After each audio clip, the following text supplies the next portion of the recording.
శ్రీ గురుభ్యో నమ. శ్రీమాత్రే నమ.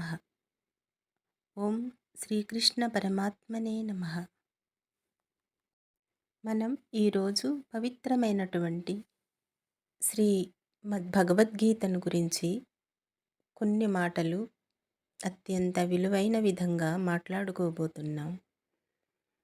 ఈ యొక్క భగవత్ స్వరూపమైన భగవద్గీత గురించి మాట్లాడుకోవటం, వినడం మన యొక్క పూర్వజన్మ సుకృతమై ఉన్నది. మరి ఇంతటి పవిత్రమైన గ్రంథాన్ని, ఈ భగవద్గీతను ఎవరు రచించారు అనగా శ్రీ మహర్షి వేదవ్యాసుడు, శ్రీమద్ భగవద్గీత రచయిత. ఈయన అసలు పేరు కృష్ణద్వైపాయన. మనం అందరం ప్రేమగా భక్తిగా పిలుచుకునేది వ్యాస మహర్షి. ఆ వేదవ్యాసుడే అసలైన పేరు కృష్ణద్వైపాయన. ఈయన ఆ మహావిష్ణు స్వరూపమే అని గురువులు అంటూ ఉన్నారు. మరి ఈ భగవద్గీత అనేది మహాభారత ఇతిహాసంలో భాగమైన హిందూ గ్రంథం. ఇది సంస్కృత భాషలో వ్రాయబడింది మరియు మొత్తం 18 అధ్యాయాలను కలిగి ఉన్నది. భగవద్గీత హిందూ మతం యొక్క పవిత్రమైనటువంటి గ్రంథం. కానీ ఇది పాఠ్యాంశంలో కూడా అతి ముఖ్యమైనదిగా పేర్కొనబడుతుంది. మన యొక్క పిల్లలు చదవడానికి అనుకూలమైనటువంటి పాఠ్యభాగము. దీని నుంచి ఎన్నో పవిత్రమైనటువంటి విషయాలు, జీవితానికి ఉపకరించేటటువంటి విషయాలు ఉన్నాయని పలు పెద్దల, గురువుల యొక్క భావన. నిజంగా అది నిజమే. మన గురువులను మనం ఏకీభవించవలసిన అవసరం ఎంతగానో ఉన్నది. ఇది సుమారు 5000 సంవత్సరాల క్రితం మహాభారతంలో భాగంగా వ్రాయబడింది. మరి ఆ వేదవ్యాసుడు సాక్షాత్ ఆ విష్ణు స్వరూపుడే కదా. అందువల్ల అత్యంత ప్రాశస్తమైనది. ఈ గీత లేదా భగవద్గీత అనేది అర్జునుడు మరియు కృష్ణుడు మధ్య సంభాషణను కలిగి ఉన్నది. ఇది ఒక ప్రసిద్ధమైనటువంటి గ్రంథం. మనందరం పూజించేటటువంటి గ్రంథం. ఈరోజు ఆ గీతా జయంతిని జరుపుకుంటూ ఈ భగవద్గీత గురించి మాట్లాడుకొనుట మన యొక్క సుకృతం, పూర్వజన్మ సుకృతమై ఉన్నది. ఈ ధర్మం, ఆస్తిక భక్తి మరియు మోక్షం యొక్క యోగ ఆకాంక్షల యొక్క హిందూ భావనల సంశ్లేషణ భగవద్గీతలో ప్రదర్శించబడింది. మరి మన హిందూ పురాణాలలో మహాభారతం అత్యంత ప్రాశస్తమైనది. రామాయణం, మహాభారతం మనం ఎంతో గొప్పగా, ఇష్టంగా, ప్రేమగా చెప్పుకునేవి. మన యొక్క భావనలు 10 మందికి తెలియచేస్తాము. ఈ యొక్క భగవద్గీత లేదా మహాభారతం మరియు రామాయణం మనం ఎంతగానో గొప్పగా చెప్పుకుంటూ ఉంటాము. మరి అర్జునుడు ఆ యుద్ధంలో, కౌరవులు పాండవులు యుద్ధంలో ఆయన తన దాయాదుల్నే సంహరించవలసి వచ్చినందుకు అత్యంత విషాదంగా ఆ శ్రీకృష్ణ భగవానుని వేడుకుంటాడు కదా. భగవద్గీతలో మొట్టమొదటి అధ్యాయం అర్జున విషాద యోగములో ఆ అర్జునుడు ఆ శ్రీకృష్ణునికి విన్నవించుకుంటూ ఉంటాడు. నా దాయాదులే వీరందరూ, నేను ఎలా వీరితో యుద్ధము చేయను అని సాక్షాత్తు ఆ శ్రీకృష్ణ భగవాన్ని అడుగుతాడు కదా. మరి శ్రీకృష్ణుడు మరియు అర్జునుడి మధ్య చర్చలు తాత్విక ప్రశ్నలు మరియు నైతిక సందిగ్ధతలలోకి వస్తాయి. అంటే వారిద్దరూ మాట్లాడుకునే మాటలు నైతికంగా చెయ్యవచ్చా చెయ్యకూడదా అనే మీమాంసలో ఉన్నటువంటి అర్జునుడు కృష్ణుని యొక్క మాటలకు మరలా అతను ఎలా శక్తిని పుంజుకుంటాడు, ఎలా మరలా వారి దాయాదులతోనే యుద్ధం ఎలా చేస్తాడు అనేదే ఈ భావన. అర్జునుడు తన యొక్క అన్నదమ్ముల్ని చూడగానే ఆ కురుక్షేత్ర సమరాంగణ యుద్ధంలో అతని యొక్క నరనరాలు, జీవాలు అన్నీ కూడా అలా ఉండిపోతాయి. వారితోనే యుద్ధం చెయ్యాలంటే. మరి అటువంటి దిగులుగా ఉన్నటువంటి, వేదనగా ఉన్నటువంటి ఆ అర్జునుడిని మన శ్రీకృష్ణుల వారు ఎలా మరల యుద్ధానికి సంసిద్ధత కలుగచేస్తారు అనే సారాంశమే ఈ యొక్క భగవద్గీత. మరి ఆ సమయంలోనే కదా అర్జునుడు అర్జునుడు కృష్ణుని సలహాను కోరాడు కదా మరి ఆ సమయంలో. అప్పుడు కృష్ణుడు ఇచ్చిన సమాధానాలే భగవద్గీత. కృష్ణుడు అర్జునుడికి ధర్మ పరిరక్షణ కోసం అతను క్షత్రియ కర్తవ్యాన్ని నెరవేర్చమని సలహా ఇస్తాడు. కృష్ణ అర్జున సంభాషణలో నైతిక మరియు నైతిక సందిగ్ధలు మరియు అర్జునుడు ఎదుర్కొనే యుద్ధానికి మించిన తాత్విక సమస్యలను స్పృశిస్తూ విస్తృత శ్రేణి ఆధ్యాత్మిక అంశాలు ఇలా ఎన్నో ఉన్నాయి. ఆ యుద్ధభూమిలో ఎలా ఉండాలి అనే యొక్క భావనే ఆ యొక్క కృష్ణ భగవానుడు అర్జునునికి అందచేయగా ఈ రోజుకి కూడా ప్రతి వారి యొక్క మన్ననలను దేశంలోనూ విదేశాలలోనూ ఈ యొక్క భగవద్గీత మన్ననలు పొందుతూ ఉన్నది. పూజ్యనీయతను పెంపొందించుకుంటూ రోజురోజుకి అత్యంత విలువను సంతరించుకుంటూ మణులలో మాణిక్యంగా ప్రకాశిస్తూ ఉన్నది. ఈ విధంగా మన హిందూ పురాణాల ప్రకారం ఈ భగవద్గీతను వేదవ్యాసుడు చెప్తూ ఉండగా మన గణేశుడు, మన విఘ్నేశ్వరుడు రాస్తూ ఉన్నట్లుగా కథలు కథలు పురాణాలుగా లిఖించబడి ఉన్నాయి మన యొక్క చరిత్రలో. ఈ రకంగా మన యొక్క హిందూ ధర్మము జీవన విధానము అని తెలియచెప్తూ ఉన్నది.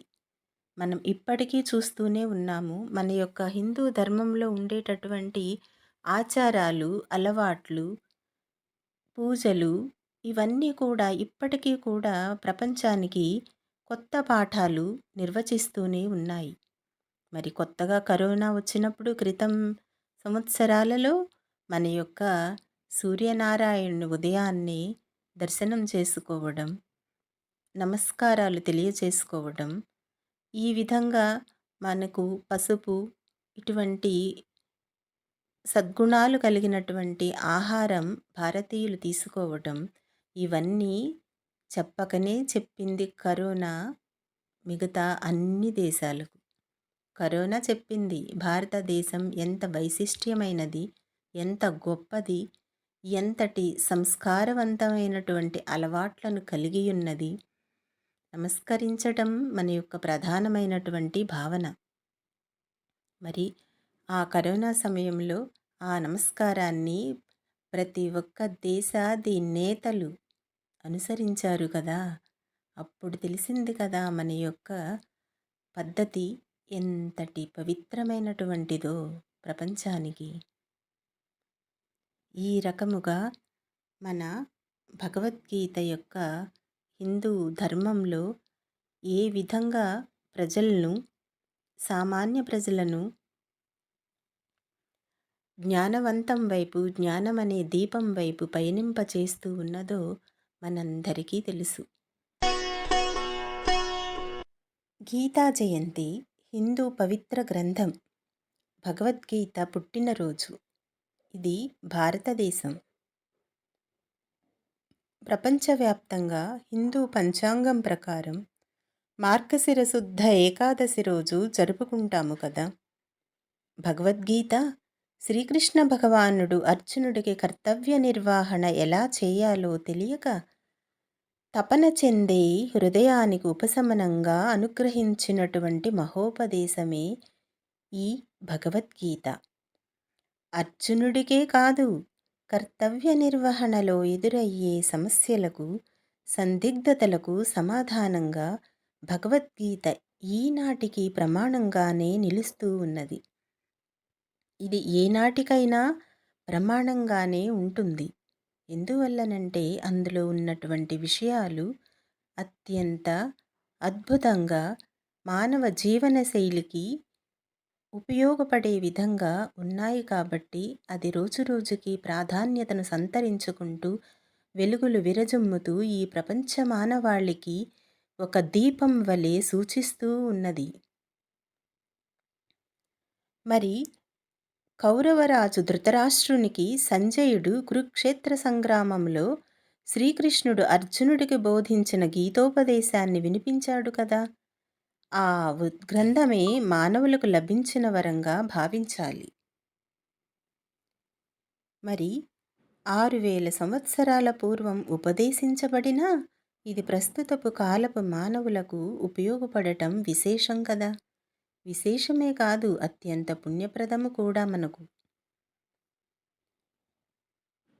ఈ యొక్క భగవద్గీత మనలో ఉండేటటువంటి మానవత్వాన్ని, మంచిని పెంపొందిస్తూ ఉన్నది. మన యొక్క విద్యను, వినయాన్ని, భావనలను, తాత్విక దృష్టిని, మానవ మనుగడ ఎలా ఉండాలి అనే దాన్ని నిర్దేశిస్తూ, మనకు ఉపదేశిస్తూ, ఒక గురువు వలె మన ముందు ఎప్పటికీ నిలబడి ఉంటూనే ఉన్నది. మరి భగవద్గీత మహాభారత ఇతిహాసములోని భీష్మ పర్వము 25వ అధ్యాయము మొదలు 42వ అధ్యాయము వరకు 18 అధ్యాయములు భగవద్గీతగా ప్రసిద్ధమై ఉన్నవి. ఈ విధంగా సాక్షాత్ ఆ శ్రీకృష్ణ భగవానుడు బోధించిన జ్ఞానము కనుక ఇది హిందువులకు పరమ పవిత్ర గ్రంథాలలో ఒకటి. సిద్ధాంత గ్రంథమైన భగవద్గీతయందు వేద వేదాంత యోగ విశేషాలు ఉండటం వలన ఇది అత్యంత ప్రజాదరణకు పొందియున్నది. భగవద్గీతను తరచుగా మనం ముద్దుగా, భక్తిగా గీత అని మనం పిలుచుకుంటూ ఉంటాం. ఈ విధంగా భగవద్గీతలో శ్రీకృష్ణ పరమాత్ముడు అర్జునికి చెప్పినట్లుగా కానీ అది అందరి కోసమే అది బోధించబడి ఉన్నదని మన యొక్క మానవాళి యొక్క అభిప్రాయం. దుష్ట శిక్షణ, శిష్ట రక్షణ కొరకు ప్రతి యుగంలోనూ ఆ యొక్క మహావిష్ణువు, శ్రీ మహావిష్ణువు అవతరిస్తాడు కదా! అదేవిధంగా ఆ కౌరవుల పాండవుల యుద్ధంలో ఆ శ్రీకృష్ణ భగవానుడిలా ఉద్భవించినటువంటి శ్రీ మహావిష్ణువే కదా! ఈ విధంగా మనకు రాగ, ద్వేష, క్రోధ, భయాలను విడిచి మనం ఆ భగవంతుని వైపు ప్రయాణింపచేయాలని శ్రీకృష్ణుడు అర్జునుడికి ఉపదేశించెనట. మనలో ఉండేటటువంటి కోపాలు, అనేక రకములైనటువంటి భావనలు మానవాళిని క్రిందకి తోస్తూ ఉంటాయి. కోపము, భయము, విచారము, దురాశ, దుఃఖము, మోసము ఇటువంటివన్నీ కూడా మనల్ని క్రిందకు పడతోస్తూ ఉంటాయి. ఇలా చేయకుండా ఆ శ్రీకృష్ణ భగవానుడు ఈ గీత రూపంలో మనకి అనేక రకములైనటువంటి మంచి మాటలను బోధించి ఉన్నాడు. ఈ విధంగా ఈ రాగద్వేష క్రోధ భయాలను విడిచి ఆ భగవానుణ్ణే ధ్యానించమని చెప్తున్నాడు శ్రీకృష్ణ భగవానుడు ఈ యొక్క భగవద్గీతలో. మరి అన్ని వర్ణాలను ఆ భగవంతుడే సృష్టించాడు. ఎవరైతే ఎవరి పని వారు చేస్తారో వారే ఆ భగవంతునికి ముద్దు బిడ్డలు అని ఈ యొక్క సారాంశం. కర్మని అలా చేసుకుంటూ వెళ్ళిపోతూ ఉండాలట మనం. ఒక మంచి పని చేసినప్పుడు దాని యొక్క విశేషాన్ని మనం కోరుకోకుండా అలా పనిచేస్తూ ఉండమని కదా భగవంతుడు మనకి ఉపదేశించాడు. ఏదైనా ఒక మంచి పని చేయటం, ఆ మంచి పని ద్వారా మనం దానికి లాభం వచ్చినా రాకపోయినా మన పని మనం చేస్తూ ఉండటం, ఆ తరువాత అలా ఉండటం వల్ల మనం నిరాశకి లోను కాము. అందువల్ల ఆ శ్రీకృష్ణ పరమాత్ముడు ఈ సకల మానవాళిని నీ పని నువ్వు చేస్తూ ఉండు అని చెప్పెను. రాగద్వేష క్రోధ భయాలను విడిచి ఆ భగవంతుని ధ్యానించేవాడే కదా మనిషి అని ఆయన చెప్పాడు. భగవంతుడు ఎవరనగా నేనే అని కూడా ఆయన చెప్పాడు. నన్ను ఏ విధంగా ఆరాధిస్తే వారిని ఆ విధంగా అనుగ్రహిస్తాను అని ఆయన తెలియచేశారు. మనుషులు అన్ని విధాలుగా నా మార్గాన్నే అనుసరిస్తున్నారు. కర్మ ఫలితాలు త్వరగా భూమిపైనే పొందుతున్నారు అని కూడా తెలియచేశారు. మరి మన యొక్క కర్మ ఫలితాలు మనం ఇక్కడే కదా పొందుతూ ఉన్నాము. మంచి చేస్తే మంచిని పుణ్యం అంటున్నాము, చెడు చేస్తే పాపం అంటున్నాము. ఈ గుణకర్మల చేత 4 వర్ణాలని నేనే సృష్టించాను అని ఆ భగవానుడు చెప్పినాడు. నేను అకర్తను, అవ్యయుడను, నిష్కాముడనై కర్మలను ఆచరించటం వలన నాకు అవి అంటవు. ఇలా చేసేవారికి కూడా అంటవు. జ్ఞానులు నిష్కామంగానే కర్మలు చేస్తారు. ఏ కర్మలు చేయాలో, ఏవి చేయకూడదో అన్న విషయాన్ని మనకి భగవద్గీతలో ఆ పరమాత్ముడు బోధించారు. అందువల్ల మనకి ఈ భగవద్గీత పఠనం అనేది ఎంతో ముఖ్యం. మన జీవనంలో మనం సాగిపోవటానికి విచారము, బాధ ఇటువంటివి లేకుండా మనకి ఉండాలి అంటే ఒక్కొక్కసారి మనం అంతులేని నిరాశకు లోనవుతాం.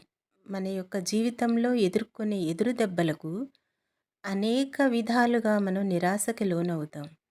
ఆ నిరాశకి లోను కాకుండా ఈ భగవద్గీతని పఠించినట్లయితే మనం స్ట్రాంగ్‌గా ఉంటాం.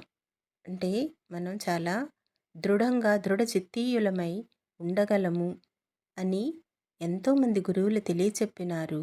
మనకి భగవద్గీత కూడా మనకి తెలియచెప్పింది. ఎంతోమంది గురుదేవులు ఈ కలియుగంలో ఉండేటటువంటి గురువులు, అంతకు మునుపు గురువులు కూడా దీని యొక్క గొప్పతనాన్ని, వైశిష్ట్యాన్ని, ప్రాశస్త్యాన్ని మనకు తెలియచేసి ఉన్నారు కదా! ఆ విధంగా ఆయన ఫలాపేక్ష లేకుండా మనల్ని పనులు చేయమంటున్నారు. అదేవిధంగా నేనే అన్నింటికీ నేనే చేశాను, నేనే కర్తను, నా వల్లే ఈ పనయ్యింది అనే యొక్క భావన కూడా మంచిది కాదు అని మనకి తెలియచేస్తూ ఉన్నారు. అంటే అది ఒక రకమైనటువంటి నేనే అనేది అటువంటిది అహంకారంగానే తెలియచేస్తున్నాడు ఆ శ్రీకృష్ణ పరమాత్ముడు. దానిని ఆ యొక్క అహంకార భావాన్ని మనలో ఉండేటటువంటి అటువంటి భావాన్ని జ్ఞానాగ్నిచే దగ్ధం చేయమని చెప్తూ ఉన్నాడు ఆ పరమాత్ముడు. అంటే నేను నా వల్లే ఈ పనయింది అని మనం ఎప్పుడూ అనుకుంటూనే ఉంటామండి. సహజంగా మానవులం కదా! కలియుగంలో పుట్టాము. జనరల్‌గా మనం అనుకుంటాము. కానీ అట్లా ఉండకూడదని ఆ పరమాత్ముడు మనకి తెలియచేస్తూ ఉన్నాడు. అది ఎలా పోతుందట? జ్ఞానమనే అగ్నితో పోతుందట. మరి అంతటిని దగ్ధం చేసేది ఆ అగ్నిదేవుడే కదా! అందువల్ల ఇక్కడ జ్ఞానమనే అగ్నితో అది దగ్ధమవుతుందట ఆ అహంకారం అనేది. అందువల్ల జ్ఞానం మనము సముపార్జించవలెనంటే మనం గీతా పఠనం చేయవలెనని అక్కడ భావన.